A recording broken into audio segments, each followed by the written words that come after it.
ceux qui auront aimé l'avènement du Seigneur.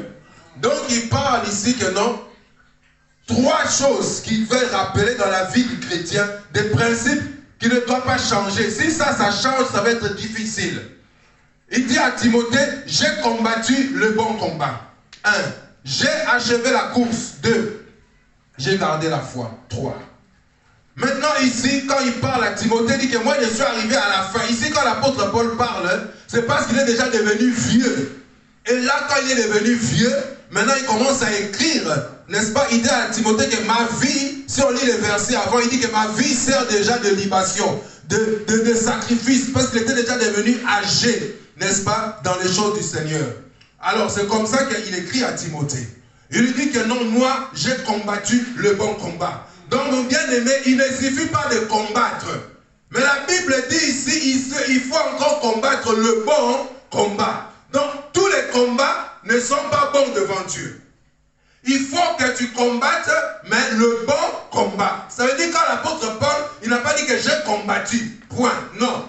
Il a dit j'ai combattu le bon combat. Ça veut dire qu'il y a des mauvais combats et il y a des bons combats. Donc si ton combat est mauvais, c'est inutile, tu es en train de te fatiguer.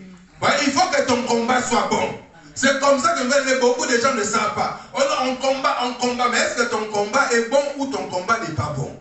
L'apôtre Paul dit que oui, c'est vrai, j'ai combattu, mais le bon combat. Parce qu'il y a des mauvais combats. C'est ainsi que dans Corinthiens, vous voyez, il dit ceci, il dit que tous les gens qui courent dans un stade, vous ne savez pas que tous les gens qui courent dans un stade, vous voyez donc, les stades, les Jeux Olympiques, ça a commencé déjà à l'époque des apôtres. Il y avait déjà ça, il y avait déjà le stade. Les gens couraient déjà, comme aujourd'hui. C'est pourquoi ici l'apôtre Paul, dans 1 Corinthiens 9, il dit que, vous ne savez pas que ceux qui courent dans un stade, ils courent tous. Voilà pourquoi il faut regarder parfois le sport, parce que c'est la date des apôtres, des époques des apôtres. Tu dois bien comprendre ce que l'apôtre Paul dit dans 1 Corinthiens 9. Il dit que vous ne savez pas que tous ceux qui courent dans un stade, mais tout le monde essaye de gagner, mais il n'y a qu'un seul qui remporte le prix. Parce qu'il y a des règles. Donc le combat, on ne combat pas en désordre. Vous voyez, on combat selon les règles. C'est ça que l'apôtre Paul dit que c'est ça le bon combat. Si tu ne combats pas selon les règles, tu ne seras pas qualifié, tu ne vas pas gagner. C'est ça qu'il veut dire. C'est pourquoi il faut connaître que ceux qui courent dans un stade, tous courent, mais un seul remporte le prix. Et tous sont en train de courir. Mais il y a des règles, il faut connaître pour courir de la bonne manière. Vous voyez, un de mes enfants spirituels me racontait qu'il faisait du sport il y a quelques temps. Ouais, les chrétiens, ils croient que non, quand ils font du sport, non, tout ça c'est charnel, mon frère. Non. On a besoin que tu fasses du sport parce que le corps que Dieu t'a donné est le temple du Saint-Esprit. Il faut entretenir ton corps, que tu sois en forme, que tu sois en bonne santé. Comme ça, tu vas durer longtemps, même dans l'église, même dans les ministères. On a besoin que tu sois là, que tu sois en forme.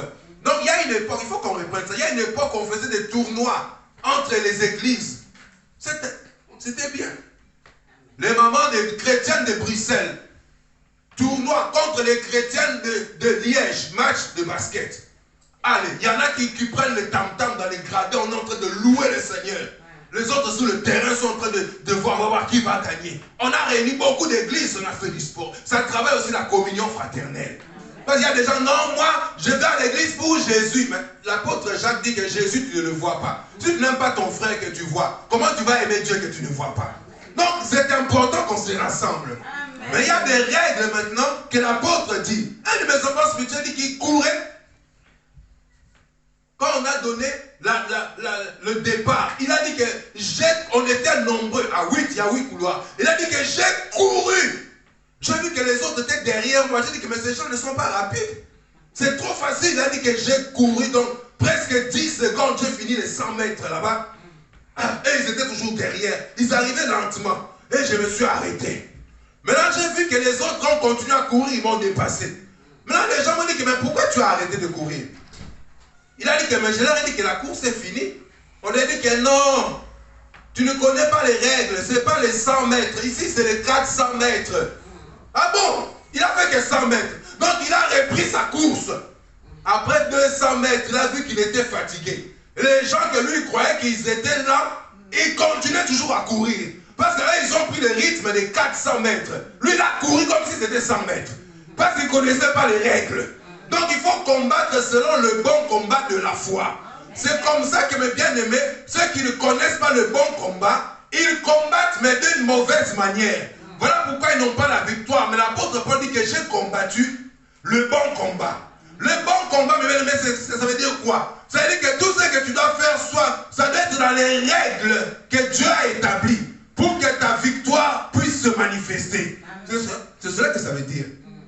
Il y a beaucoup de chrétiens qui combattent mais sans les règles. Donc ils ne savent pas. D'ailleurs, d'abord, le premier règle, c'est que tout ce que nous faisons, mes bien-aimés, nous le faisons au nom de Jésus-Christ.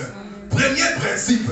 Si le nom de Jésus n'est pas là, tu ne peux pas gagner. Donc tous les gens dans ce monde entier qui prient, sans invoquer le nom de Jésus-Christ, tu peux prier matin, midi, soir, faire des veillées, des jeûnes de 40 jours. Si ce n'est pas au nom de Jésus, c'est inutile. Parce que Actes chapitre 4, verset 12, la Bible dit qu'il n'y a qu'un seul médiateur entre Dieu et les hommes. C'est Jésus-Christ. Sans passer par Jésus, personne ne peut voir Dieu. Sans passer par Jésus, aucune prière ne peut être exaucée de Dieu. Donc celui qui veut que sa prière soit entendue, il doit passer par Jésus-Christ. Ça, c'est le bon combat, la bonne manière de faire. Il y a des bons combats, la bonne manière de prier. Il faut prier, mes bien-aimés, mais que tout ce que nous demandons soit pour la gloire du Seigneur. Mais il y en a qui prient pour sa propre gloire. Donc il est en train de combattre, mais ce n'est pas le bon combat. Il ne cherche pas la gloire de Dieu, mais il cherche sa propre gloire. C'est ça la différence, mes bien-aimés. Entre quelqu'un qui cherche, il prie pour que le Seigneur soit glorifié. Et d'autres prient pour lui-même. C'est pourquoi vous allez voir beaucoup de gens, même s'il fait quelque chose de spirituel, mais il fait ça de manière charnelle. Parce que ce n'est pas pour la gloire du Seigneur. Jésus, c'est pour sa gloire à lui. J'ai vu combien de concerts où la personne dit que non, les gens, moi je ne dois pas entrer avant minuit. Parce que les gens vont venir pour me voir. Il faut que je laisse les petits chanter avant. Comme ça, moi, je vais entrer après minuit parce que les gens viendront pour me voir. Et à ce moment-là, moi, je vais chanter. Vous voyez, moi. Où est Jésus là-dedans? Alors, les gens vont venir, ils croient que c'est la gloire de Dieu qui est là. Non! La personne a fait ça pour qu'on le voie. Pour publier des CD, pour publier des vidéos, pour qu'on voit son nom partout. Mais il ne se soucie pas du nom de Jésus. Il ne combat pas le bon combat. Mais le vrai chantre ne va pas s'inquiéter de combien nous sommes, avec qui nous sommes. Est-ce qu'on me filme là ou pas? Moi, je viendrai adorer l'Éternel. Je viendrai élever le nom de l'Éternel. Je viendrai glorifier le nom de l'Éternel. Pour que le nom de l'Éternel soit loué. Je vais oublier mon propre nom. Je vais élever le nom du Seigneur. Je vais entraîner le peuple de Dieu devant le trône de Dieu. Je vais entraîner la salle devant le trône de Dieu. Afin que Dieu les bénisse, Dieu les touche. Alléluia. C'est ça la différence entre les chantres qui chantaient devant Saül et David qui chantait dans la brousse. David adorait Dieu, mais devant Saül, il y avait plein de musiciens qui chantaient aussi, mais ils chantaient pour la faveur du roi, pour plaire au roi, pour manger à la table du roi. Mais David, il n'y avait pas de public, il n'y avait pas la foule, il était dans la brousse, il avait sa harpe, mais lui il adorait l'Éternel, parce qu'il n'avait pas besoin que les gens l'écoutent ou le voient, il avait besoin d'élever son Dieu. Voilà le bon combat. C'est comme ça que mes bien-aimés, Saül, quand il était maintenant tourmenté par les esprits impurs, aucun de ses musiciens n'arrivait à chasser les démons. Alors on lui a dit que non, allez chercher David, le fils d'Esaïe, parce que celui-là, quand il adore Dieu, la gloire de Dieu descend, les cieux s'ouvrent. Alors on est allé chercher David dans sa brousse, on l'a amené devant Saül. Quand il commençait à adorer l'Éternel, son Dieu, la gloire de Dieu faisait que les démons étaient en train de quitter Saül, et Saül était apaisé. C'était ça la différence. Lui faisait les bons combats. Il voulait élever le nom du Seigneur. Mais tout ce que tu fais, l'apôtre Paul dit, tout ce que nous puissions faire, faites-en tout pour la gloire de Jésus-Christ. C'est ça le bien-aimé. Il faut que nous puissions le savoir. Mais vous voyez, les gens ont le syndrome de Lucifer. Vous voyez, Ésaïe 14, Ézéchiel 28, et on dit que Satan, qui était Lucifer avant, l'astre brillant, chérubin aux ailes s'est déployé. Dieu l'a élevé. Dieu l'a donné la gloire pour adorer, pour élever le Seigneur. Mais il ne voulait plus adorer Dieu. Il a dit que moi je prie. Moi je m'élèverai. Je m'établirai sur la montagne de Dieu. Je serai plus haut que les étoiles du ciel. Je serai semblable au Tout-Puissant. Oui, parce qu'il a oublié. Ce n'est plus le bon combat. C'est comme ça que mes bien-aimés, il faut que dans tout ce que tu vas faire, que ce soit pour la gloire du Seigneur. Sinon, ce n'est plus le bon combat. C'est comme ça que beaucoup de gens sont en train de pratiquer un combat, mais inutile. D'autres sont zélés, mais c'est un zèle sans intelligence. Mais l'apôtre Paul dit que moi j'ai pratiqué le combat, mais le bon combat. Même quand tu vas jeûner, il y a un bon jeûne et il y a un mauvais jeûne aussi. Ésaïe chapitre 58, la Bible dit que l'Éternel dit que je n'ai pas besoin de vos jeûnes. Parce que quand vous jeûnez, vous ne donnez pas la nourriture à ceux qui ont faim. Quand vous jeûnez, c'est pour quereller, calomnier, vous critiquer, vous chamailler. Pendant que vous jeûnez, est-ce là un jeûne agréable à l'Éternel, mon Dieu? Si vous lisez tous les chapitres 58 d'Ésaïe, première partie, 1 jusqu'à 6, Dieu est en train de montrer le mauvais jeûne. À partir du verset 6 au suivant, Dieu montre le bon jeûne. C'est-à-dire qu'il y a des gens qui jeûnent, mais Dieu ne répond pas. C'est-à-dire qu'ils ont fait un régime. C'est tout. Ils ont fait grève de la faim. Dieu ne répond pas. Parce que mes bien-aimés, nous ne jeûnons pas pour qu'on voit qu'on est spirituel. Jésus-Christ lui-même, il a dit que quand vous jeûnez, ne sonnez pas de la trompette. Comme les pharisiens qui veulent que tout le monde sache qu'ils jeûnent. Jésus continue. Il dit que ne prenez pas un air triste pour que les hommes sachent que vous jeûnez. Il dit que quand vous jeûnez, parfumez-vous. Mettez de l'huile sur votre tête pour que personne ne sache que vous êtes en train de jeûner. Mais votre Père qui voit dans le secret, lui, il vous récompensera. Vous verrez les résultats et la gloire de Dieu viendra. Mais beaucoup de gens, ils publient son jeûne sur les réseaux sociaux. Mais qu'est-ce qu'on a à faire de ça? Il y en a qui écrit, non, je suis sur la montagne pendant une semaine. Il met ça. Mais c'est inutile. C'est entre Dieu et toi. On n'a pas besoin de savoir cela. On dit que non, parfume-toi. Mets du parfum, mets de l'huile sur ta tête pour que personne ne sache que tu jeûnes. Ne prends pas un air triste quand tu jeûnes. Parce que beaucoup veulent qu'on voit qu'il est spirituel. Non, Jésus dit que non. Mets tout, parfume-toi bien.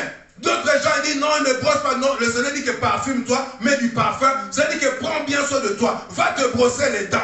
Parce que je connais des gens, non. Je suis en jeûne à sec. Si je mets l'eau dans ma bouche, je vais un peu avaler l'eau. Il croit que c'est l'eau qui va lui donner l'exaucement. Il oublie que c'est Jésus-Christ qui bénit. C'est Jésus qui ouvre les portes. C'est comme ça qu'il dit que non, parfume-toi bien, habille-toi bien, et tu pars.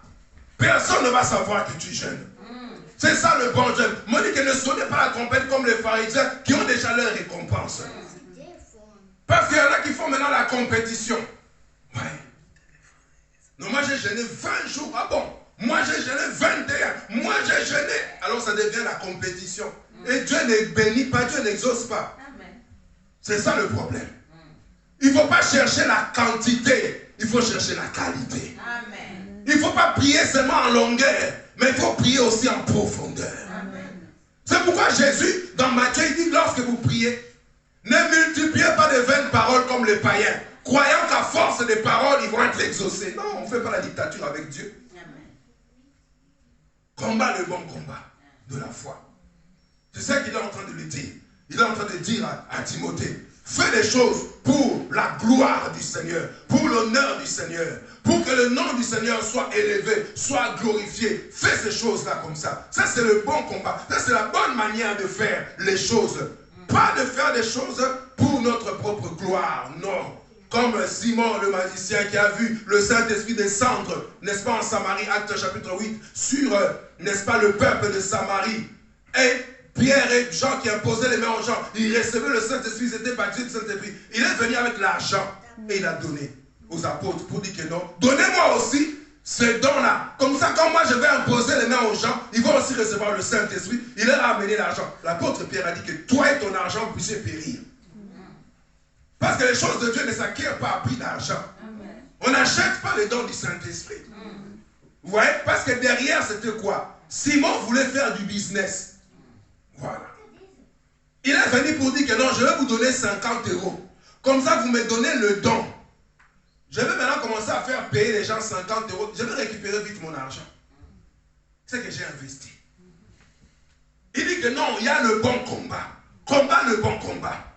C'est comme ça que quand tu combats le bon combat, Dieu va venir agir, il y aura l'efficacité dans ta prière, dans ton jeûne, dans ton ministère, dans ta vie chrétienne. Parce que maintenant tu combats selon les règles que le Seigneur a établies, les règles que le Seigneur a mis. C'est là que tu vas réussir. C'est ça le principe. Dieu n'est pas dupe, il connaît les cœurs. Jésus a dit que non, votre Père qui est dans les cieux sait ce que vous avez besoin et il vous le donne avant même que vous puissiez l'invoquer. Voyez. Donc, il ne faut pas croire. Mais alors, pourquoi nous devons prier? Parce qu'un père aime entendre la voix de ses enfants. Un papa, il sait bien que l'enfant veut le biscuit. Il sait très bien. Mais il veut seulement entendre que l'enfant va dire, papa, peux me donner le biscuit? C'est tout. Dieu veut nous entendre. C'est ça la prière. Il connaît tes besoins, mais il veut entendre. C'est un père. J'ai combattu le bon combat. Le deuxième principe, il dit, j'ai achevé la course. Vous voyez dans le stade, l'apôtre Paul dit que je cours. Là où nous avons lu, si vous continuez ça, il dit que je cours, pas comme à l'aventure. Je frappe, pas comme battant l'air. C'est comme ça. Quand il dit je frappe, pas comme battant l'air, il fait référence à une ancienne sport, c'était comme la boxe. Voilà. Voilà, un boxeur ne tape pas dans le vide, sans précision, sans objectif. Non. Il y a des chrétiens sans objectif. Il ne sait pas où il va. C'est ça que l'apôtre Paul dit que non, moi je ne frappe pas comme battant l'air, dans le vide. Non, il y a un objectif. Et mon bien-aimé, si tu es né, si tu es dans ce monde, Dieu ne t'a pas créé par hasard. Tu n'es pas là par hasard. Tu n'es pas là par la volonté de ton père, de ta mère, de ta soeur. Non. Dieu a voulu que tu viennes. Parce que Dieu a préparé quelque chose que tu dois accomplir dans ce monde. Dieu a préparé ça pour toi. Tu n'es pas même en Belgique par hasard. Tu n'es pas même à Bruxelles par hasard. Tu n'es pas même dans cette église par hasard. Tu es ici parce que Dieu a quelque chose qu'il veut que tu fasses dans ce lieu. Voilà pourquoi tu es ici. Chez Dieu, il n'y a pas de hasard. Mais seulement nous sommes trop distraits. Au lieu de prier l'Éternel de ce genre de prière. Mais nous sommes toujours dans les prières, j'appelle ça la Trinité. Les papiers, vous le connaissez. Les papiers, les mariages, le travail. On s'arrête là. C'est tout. Mais le païen aussi a ça. Il a les papiers, il a les mariages, il a aussi le travail. Donc, qu'est-ce qui te distingue du païen? Si toi, tu n'as que ça. Ce qui va te distinguer, c'est que toi, tu vas aller demander à Dieu autre chose. Parce que ces choses-là, c'est bien. Dieu te les donne. Mais tu dois demander à Dieu, Seigneur, je suis venu dans ce monde. Tu m'as laissé ici dans ce monde. Il y a un objectif que tu as prévu pour moi. Tu veux que j'accomplisse quelque chose. Éternel, voilà pourquoi je viens prier. Pour que tu me révèles. Je vais être utile dans cette église. Tu as donné un don dans ma vie pour que je puisse investir dans ces lieux. Il faut que je connaisse ce don pour que je sois utile. Révèle-moi ces choses. Dieu va commencer à te révéler qui tu es. Amen. Dieu va commencer à te révéler qu'est-ce que tu es venu faire en Belgique. Dieu va te révéler pourquoi tu es dans cette église et pas dans une autre. Dieu va te révéler quels sont les talents qu'il y a en toi. Quels sont les dons qu'il y a en toi. Pour que tu manifestes ces choses. Il y a des gens qui ont un don de guérison. Mais il y a plein de malades à l'église. Lui aussi, il est assis. Il ne fait rien parce qu'il n'est pas au courant que la guérison est dans sa vie. Amen. Et il est là, il est assis. Il y a un homme comme ça, il a su qu'il y avait ce don de guérison seulement le jour où sa nièce était malade à l'article de la mort. Oh, on a dit que non, tantôt elle tombe comme ça, tantôt elle tombe, et elle tombe, n'est-ce pas, elle fait des crises, comme des crises d'épilepsie. Et ce jour-là, lui, il était dans son jardin, en train de, il cultivait des tomates. Et la nièce dans le salon là-bas avec sa femme comme ça, on dit qu'elle est tombée, elle ne bougeait plus du tout. On a appelé, dit ta nièce, il a laissé ses tomates, il a couru, il a à peine imposé les mains, la crise a disparu, la nièce est redressée. Depuis ce jour, elle n'a jamais été malade, elle était totalement guérie. Les gens disent que cet homme a une forte onction de guérison, mais au lieu d'être dans l'église, il s'occupe des tomates. Parce qu'il n'est pas au courant. Prie le Seigneur. mis en toi. Il y a déjà des dons en toi. Mais maintenant, il faut que Dieu te révèle ces choses. Afin que ces choses se manifestent, que tu sois utile. Voilà les choses qu'il faut faire. L'apôtre Paul dit que je ne frappe pas comme battant l'air. Il y en a qui ne savent pas pourquoi ils sont chrétiens. On va lui demander dans la rue, pourquoi tu crois en Christ? Pourquoi? Est-ce que tu vas savoir donner la réponse? Comme dans beaucoup de manifestations, on a vu une manifestation, les gens sont en train de manifester, comme on voit à la télé. Mais le journaliste arrive avec le micro, il demande à un manifestant, oui bonjour monsieur, oui, on peut savoir, vous manifestez, oui nous sommes en train de manifester. Il dit oui, mais vous manifestez, vous revendiquez quoi? On lui tend le micro. Il ne sait même pas pourquoi il est là. Il ne sait pas dire qu'est-ce qu'il a vu, revendique. Il est resté la bouche ouverte. Donc il est là dans la foule, mais il ne sait même pas pourquoi. Il y a des chrétiens, si on lui demande pourquoi tu suis Christ, pourquoi tu n'as pas cru en quelqu'un d'autre mais qu'en Christ, qu'est-ce que tu vas répondre? L'apôtre Paul le dit, je ne frappe pas comme battant l'air. Il dit, j'ai achevé la course. Il dit que j'ai achevé la course. Mais bien aimé, la Bible dit, mieux vaut la fin d'une chose que son commencement. L'apôtre Paul dit que j'ai achevé la course. Quand il écrit ici à Timothée, il est déjà âgé. Au début du verset, il dit, mon corps sert déjà de sacrifice de libation maintenant. Je vais bientôt partir. Mais j'ai achevé la course. Parce que mieux vaut la fin d'une chose que son commencement, nous dit la parole de Dieu. Ça ne sert à rien de commencer avec le feu. L'apôtre Paul dit aux Galates, vous avez commencé par l'esprit. Voulez-vous terminer par la chair? C'est mieux la fin que le commencement, mes bien-aimés. C'est ça que tu dois savoir. Même si tu as été tout chaud, bouillant au début de ta conversion, tu dis non, c'est la fin qui va compter. On ne va pas regarder, mais Seigneur, je t'avais servi il y a 25 ans. Non, non, ça c'est le passé. Dieu n'est pas dans le passé. On ne l'appelle pas jeter. Non. Quand Moïse a dit quel est ton nom, il a dit à Moïse, n'est-ce pas, Ayé, Asher, Ayé. C'est ça qu'il a dit, ça c'est en hébreu. Il veut dire je suis celui que je suis. Il n'a pas dit j'étais celui que j'étais. Non, Dieu est le Dieu de maintenant. On va dire que Seigneur, je t'avais servi il y a 28 ans, il y a 55 ans. Non, Dieu n'est pas le Dieu des passés. Des passés simples, passés composés. Non, aujourd'hui il s'appelle je suis. Est-ce qu'aujourd'hui tu aimes toujours Jésus? Est-ce qu'aujourd'hui tu marches toujours avec Jésus? Est-ce qu'aujourd'hui tu crois toujours en Jésus? Est-ce qu'aujourd'hui tu crois toujours qu'il peut agir? Est-ce qu'aujourd'hui tu continues à servir le Seigneur comme tu l'as fait il y a 48 ans? Est-ce que tu continues toujours avec le Seigneur? Ou tu t'es déjà arrêté? Il faut achever la course, sinon tu n'auras pas la récompense. Le marathon, mes bien-aimés, c'est 42 km, 195 mètres. Le marathon. Donc il y a des gens qui ont couru 42 km. Il est rentré dans le stade.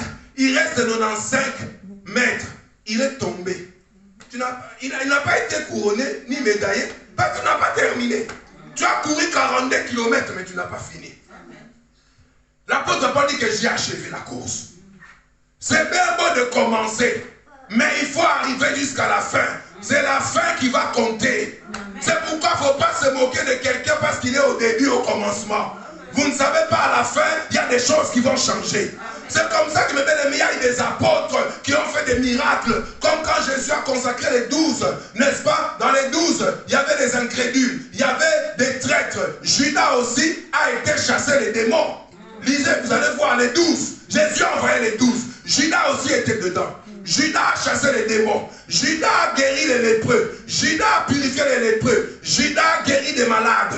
Judas est revenu avec les 12. Pour lui qu'en ton nom, les démons nous sont soumis. Judas a fait des miracles. Il était apôtre. Mais à la fin, Judas a vendu son maître. Il a pris l'argent. On a oublié qu'il était apôtre parce que c'est la fin qui comptait. On appelle maintenant traître. Aujourd'hui, quand on dit Judas, ça sonne traître. Or, le nom de Judas, c'était un joli nom. Judas a abîmé ça. Parce que Judas, ça veut dire louange de l'Éternel. Mais tellement qu'il a été traître, il a oublié qu'il était apôtre. On commence à dire, ah, ça c'est un Judas. Parce qu'on a oublié ce qu'il avait fait. Il a purifié les lépreux, il a ressuscité les morts, il a fait ceci. Parce qu'à la fin, il a trahi son maître, il est allé se suicider. On a oublié parce que c'est la fin qui va compter. Mais il y avait une autre qui était prostituée, qu'on appelait Marie-Madeleine. Les gens disent que c'est la prostituée, c'est la prostituée, c'est la prostituée. Mais elle est arrivée à Jésus. Jésus a changé sa vie. Jésus l'a délivré. Jésus l'a oint. Et quand Jésus était mort, parmi les premiers qui sont allés au tombeau, il y avait Marie-Madeleine qui est allée. Quand Jésus est ressuscité, le premier témoin de la résurrection de Jésus, c'était ni Pierre ni Jean, c'était Marie-Madeleine qui est allée annoncer aux apôtres que Jésus-Christ est ressuscité. On a oublié qu'elle était prostituée. On a retenu que c'était une servante de Dieu, témoin de la résurrection de Jésus. Ce qui va compter, ce n'est pas le commencement, c'est la fin. C'est la fin. Alléluia. Alléluia. Quelqu'un dit c'est la fin. Dis encore c'est la fin. Même si tu es pauvre aujourd'hui, ce n'est pas grave. Joseph était pauvre en prison, mais après il est devenu gouverneur en Égypte. C'est la fin qui va compter. Ce n'est pas le commencement qui va compter, c'est la fin. C'est la fin. On a dit où est son Dieu? Il était chez Potiphar. On l'a jeté en prison. Où est son Dieu? Son Dieu s'est manifesté à la fin. Il a été élevé. C'est la fin qui compte. Il a servi l'Éternel. Il a dit j'ai achevé la course. Mais tu dois rester dans la course. Si tu sers le Seigneur, tu fais le ministère. Ne te décourage pas. Achève la course. On va te décourager de toutes les manières. Mais ne lâche pas. Parce que c'est Jésus qui est mort à la croix pour toi. C'est pour lui que tu es là. Je vais vous dire encore une chose. Le diable ne peut rien contre quelqu'un qui sert l'Éternel. Il ne peut rien du tout. La magie, la sorcellerie, il ne peut rien. Parce que les serviteurs, les servants de Dieu sont de feu. De feu. Là où ils passent, les démons fuient. L'enfer tremble et retourne. Mais ce qui peut te décourager, c'est les hommes, c'est tout. Et qu'est-ce que tu crois? Qu'est-ce qu'ils pensent? On va te décourager. Donc on va dire que moi j'ai commencé avant toi. Hein? Moi je servais Dieu déjà en 1830. Qu'est-ce que tu crois? Moi j'ai 85 ans de ministère. Ça c'est le passé. Amen. Dieu ne va pas regarder ça. Nous on cherche à impacter le monde. Moïse a fait 40 ans de ministère. Il a changé seulement Israël. Mohamed a fait 40 ans. Il a changé seulement le Moyen-Orient. Bouddha a fait 40 ans de ministère. Il a changé seulement la Chine. Mais Jésus a fait seulement 3 ans de ministère. Il a changé le monde entier. Oh, je pense que tu n'as pas bien compris. Je l'ai répété. Moïse a fait 40 ans de ministère. Il a changé Israël seulement. Bouddha a fait 40 ans de ministère. Il a changé seulement la Chine et l'Inde. Mohamed a fait 40 ans de prédication. Il a changé seulement le Moyen-Orient. Mais notre Seigneur, Jésus-Christ, il a prêché seulement pendant 3 ans. Mais il a changé le monde entier. À cause de Jésus, on commence à compter positif à partir de sa naissance. Quand on dit 500 ans avant Jésus-Christ, c'est négatif. Mais quand on dit 500 ans après Jésus, ça devient positif. Après sa naissance, ce qui était négatif est devenu positif. S'il y avait du négatif dans ta vie avec Jésus, tout devient positif. Mais il y en a qui veulent fuir pour que l'on n'entende pas le nom de Jésus. Ils commencent à dire en moins 100 avant notre ère, à 200 ans après notre ère.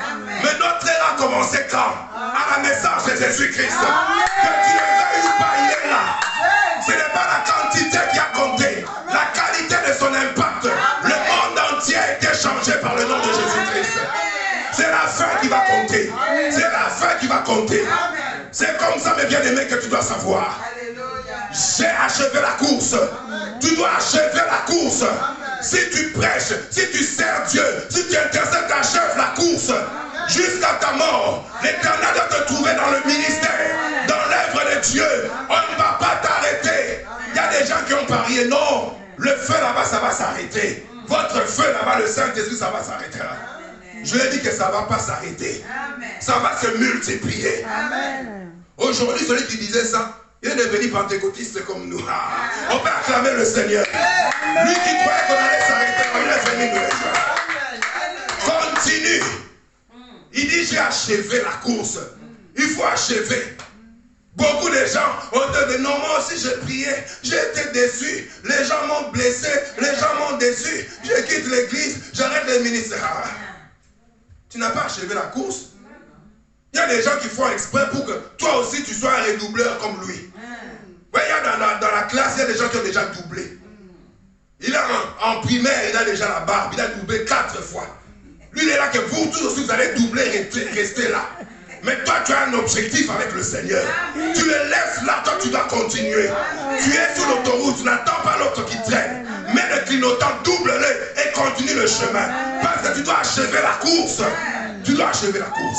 Alléluia. Quand David a chanté, l'Éternel est mon berger, psaume 23, il y en a qui croient qu'il a écrit ça après le psaume 22. Non.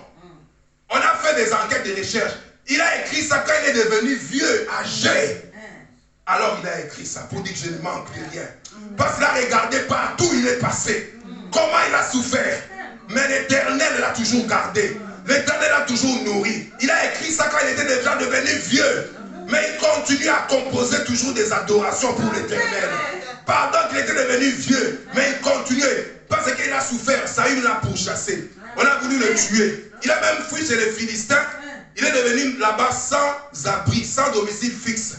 Il est devenu même réfugié politique là-bas. C'était dangereux parce que Saül veut le tuer.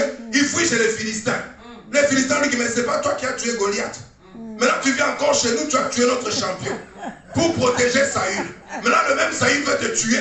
Maintenant tu fuis chez nous pour que nous on te protège alors que tu as tué Goliath. Ouais, c'était dangereux. Mais la Bible dit que David faisait comme s'il était devenu fou. Parce que là-bas, on ne touche pas les fous. Donc, il est en train de baver. Pour qu'on dise qu'il est fou, on va le garder ici comme un réfugié. Mais Dieu a toujours pris soin de lui. Chaque fois, jusqu'à ce que Dieu l'a ramené en Israël. Dieu l'a protégé. Dieu l'a rétabli. Alors, il dit, l'Éternel est mon berger. Je ne manque de rien. Parce qu'il a regardé, il a continué à adorer le Seigneur. C'est la fin qui va compter. Et pour arriver à la fin, je vais te donner le secret. Ne compte pas sur ta propre force. C'est ça que tu vas rater. Parce que j'ai vu beaucoup de gens aujourd'hui. Un jour, je prêchais dans le métro, il y a un papa qui pleurait. Il a pleuré pendant tous les trajets que j'ai prêché. Alors, quand on est descendu du métro, moi j'ai dit, peut-être ça c'est une âme qui a été touchée par la prédication. Non. Parce que j'avais peut-être 14 ans, 15 ans, je ne sais plus. Il est descendu, il pleurait. Il m'a dit, mon fils, viens ici. Je dis, mais pourquoi tu pleures? Et que moi aussi, en Afrique, dans les transports, je prêchais comme ça, mais j'ai abandonné complètement le Seigneur. Je suis arrivé en Europe, je ne faisais plus rien. C'est pourquoi je pleure. Quand je t'ai vu, ça m'a rappelé comment j'étais en Afrique. Dans les transports, moi aussi, je prêchais. Je lui ai dit que ce n'est pas trop tard. C'est parce que tu as compté sur ton expérience et tes forces. Moi, je suis ni fort, ni puissant, ni efficace. Mais je m'appuie sur celui qui est puissant, celui qui est efficace. C'est lui qui va te faire arriver à la fin. Ce n'est pas par ta propre force. La Bible dit, n'est-ce pas, Zacharie 4, 6, ce n'est ni par la puissance, ni par la force, mais c'est par mon esprit, dit l'Éternel. Si tu comptes sur le Saint-Esprit, jamais tu vas t'arrêter.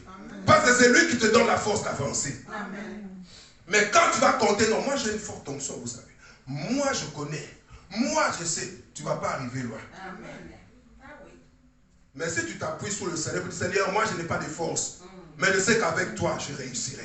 Tu vas me soutenir. Là, tu vas arriver. Ne compte pas sur toi, compte sur le Saint-Esprit. Tu vas achever la course. Le troisième principe, il dit que j'ai combattu le bon combat, j'ai achevé la course et j'ai gardé la foi. J'ai gardé la foi. Ah bon? On dit, mais oui, mais on a la foi. Non. Il y a plusieurs catégories de foi. Ce n'est pas un enseignement sur la foi, mais je vais vous donner, je vais en parler seulement d'un seul. Mais je vais vous dire qu'il y a plusieurs catégories de foi. Par exemple, Galates chapitre 5, n'est-ce pas? Il y a les fruits de l'esprit. Dans les fruits de l'esprit, il y a aussi la foi dedans. Oui, parmi les fruits de l'esprit, si tu lis, il y a la foi dedans. Bon, maintenant si tu vas dans 1 Corinthiens 14, parmi, 12 aussi, parmi les dons du Saint-Esprit, il y a aussi le don de la foi qui est dedans. Vous voyez, ça fait déjà deux catégories de foi. Maintenant, il y a aussi, n'est-ce pas, la foi que l'apôtre Jacques dit que si tu as la foi, tu crois que Dieu existe, tu fais bien, mais les démons aussi le croient et ils tremblent. C'est-à-dire que les démons aussi croient que Dieu existe. Donc, Toi, tu crois que Dieu existe, oui. Jacques dit que oui, les démons aussi croient que Dieu existe. Mais maintenant, qu'est-ce que lui il dit? Il dit que mais la foi sans les œuvres, elle est morte. C'est là. Les démons n'ont pas des œuvres de la foi. C'est ça que l'apôtre Paul dit que j'ai gardé la foi. Tu dois garder la foi. Même dans 20 ans, dans 30 ans. Il faut que je te trouve toujours dans la foi. La foi qui vibre encore. Pas la foi des démons comme il dit, il sait que Dieu existe. Non. Vous voyez? C'est comme ça. Cette foi là-bas qui ne s'attend plus à rien du tout. Comme Marthe et Marie, Jean 11, ils étaient là. Pour dire à Jésus, Jésus dit que votre frère ressuscitera. Ils disent que oui, au dernier jour, on sait qu'il va ressusciter. Ah, au dernier, Jésus dit que mais non. Je suis la résurrection et la vie. Croyez maintenant. C'est ça que l'apôtre Paul veut qu'on sache. Pas les anciens combattants, non. Sois un combattant ancien, pas un ancien combattant. Un ancien combattant, c'est quelqu'un qui a combattu il y a longtemps, il ne combat plus. Il vous rappelle seulement, il vous raconte seulement la guerre qu'il avait connue. Mais un combattant ancien, c'est quelqu'un qui, ça fait longtemps qu'il combat, mais il est toujours en train de combattre aussi. Il croit toujours que Dieu peut faire quelque chose aujourd'hui. Il y en a qui ne croient plus dans la Bible. Ils croient que Dieu existe. Vous voyez des gens qui disent, moi je suis croyant non pratiquant. Ça, ce n'est pas la foi. L'apôtre Paul ici parle, il dit, j'ai gardé la foi. Quel genre de foi? Cette foi là-bas qui n'est pas découragée. Il y a des gens comme ça, non, moi je suis découragé. Ça fait des années, je ne crois plus. J'ai attendu, j'ai été déçu. Je n'ai plus la main de Dieu. Moi j'arrête ici. Le monde est trop difficile. Il y a trop d'incrédulité. Je ne crois plus que Dieu peut encore agir. Il a déjà perdu la foi. Vous voyez, mais l'apôtre Paul dit que non, moi j'ai gardé la foi. Parce que sans la foi, il est impossible d'être agréable à Dieu. Alors garde cette foi-là, qui croit que le Dieu de la Bible agit encore aujourd'hui. Que le Dieu qui a ressuscité Lazare est ici présent dans cette salle. Que le Dieu qui a purifié les lépreux est encore purifié aujourd'hui. Que le Dieu qui a fait marcher les paralytiques, s'il y a un paralytique aujourd'hui, il va marcher. Que le Dieu qui a guéri les malades, si aujourd'hui il y a un malade dans cette salle, je le déclare, je le proclame, avant que le culte ne se termine. Tu ne sortiras pas avec ta maladie, parce que Dieu va guérir maintenant même. Ça, c'est garder la foi. Tu vas croire que le Dieu qui a enrichi Joseph est le même aujourd'hui qui peut t'enrichir, parce que Dieu est capable de le faire. Tu dois le croire. J'ai gardé la foi. C'est ça que tu dois garder, mon bien-aimé. Le diable veut que tu ne crois plus, que tu saches seulement que Dieu existe, mais que tu commences à douter de ça, que Dieu peut encore agir maintenant. Garde la foi. On est dans un monde d'incrédulité. Les gens sont devenus de plus en plus incrédules. Des mathématiques, tant que je n'ai pas vu, tant que je n'ai pas prouvé scientifiquement, je ne croirai pas. Non, nous avons la foi. L'apôtre Pierre dit, nous ne sommes pas de ceux qui n'ont pas la foi pour se perdre. Nous sommes de ceux qui gardent la foi pour sauver leur âme. Garde cette foi, parce que Dieu agit et il agira encore. Il est le même. Hébreux chapitre 13, le verset 8. Jésus-Christ est le même hier, aujourd'hui, éternellement. Il ne change pas. Nous ne voyons plus la gloire de Dieu parce que nous doutons de Jésus. Nous devons avoir la foi. Réveille ta foi. L'apôtre Paul dit que j'ai gardé la foi jusque dans mon lit de mort. J'ai gardé la foi. Je sais que Dieu agit encore. Il agira encore. Il n'a pas changé. Aujourd'hui, il peut le faire. Comme ça en Afrique, il agit. En Europe, il agit. En Amérique, il agit. Il est le même partout. Je garde la foi. Alléluia. Garde la foi. Garde la foi. Quel que soit par une foi qui dit que je sais que Dieu existe, non. Les démons aussi croient que Dieu existe. Ce n'est pas ça. La foi vivante. Là où les gens sont découragés, toi tu viens avec la foi. C'est de cette foi-là que je parle. On est devant une fille qui souffre. Souffre, on l'a opérée. La greffe, le corps a rejeté la greffe, elle souffrait. Une fille de 9 ans. Il y a quelqu'un qui est passé avant nous. Ils ont dit que non, ce personne-là nous a dit que non, on ira se reposer au ciel. En attendant, on doit supporter nos souffrances. Une fille de 9 ans qui pleure, couchée comme ça, tu veux qu'elle reste comme ça. Elle a 9 ans pour attendre quand elle mourra. J'ai dit que non, non, non. Ayez la foi. La guérison, ce n'est pas pour le ciel. Au ciel, il n'y a pas de malades là-bas.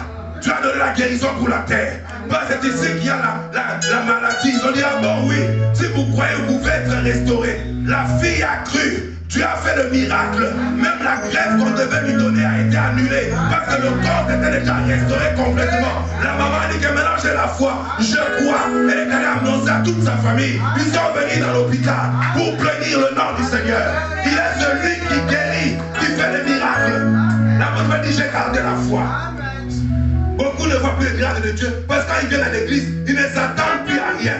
Ils viennent par habitude. C'est pourquoi tu ne vois rien. Mais si tu dis que je viendrai à l'église, parce que je sais que Dieu va faire un miracle, tu verras le miracle de Dieu. Ne viens plus par habitude dans ces lieux. Garde la foi. Là, tu verras la gloire de Dieu. Alléluia. Est-ce que nous pouvons nous lever pour prier? On va prier comme des gens qui ont la foi.